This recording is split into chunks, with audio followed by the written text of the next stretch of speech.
L'attentat de Saint-Étienne-du-Rouvray, je pense que vous l'avez entendu, la famille de l'un des deux terroristes a expliqué comment elle avait elle-même constaté la radicalisation de son enfant et que son appel n'avait pas été entendu. Oui, c'est ça. Vous pensez que cet attentat aurait pu être évité si on avait entendu l'appel de cette famille ? Non seulement cet attentat, d'autres attentats, parce qu'on a alerté, moi ça fait des années que j'alerte, on a alerté, mais le problème quand on alerte, on nous dit le salafisme n'est pas un délit.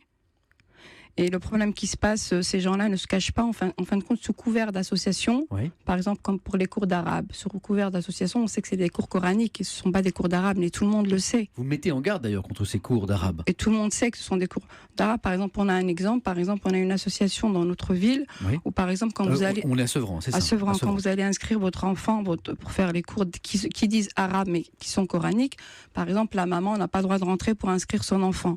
Celui qui fait les cours d'arabe se cache derrière la porte et fait rentrer les enfants. Et ça, tout le monde le sait, j'ai plein d'exemples comme ça. Le problème, c'est que je suis très pessimiste, parce qu'aujourd'hui, ce qui me fait peur, c'est ceux de 13-14 ans qui arrivent, ce sont des bombes à retardement, parce qu'on n'a rien à côté. Aujourd'hui, le religieux a tout remplacé.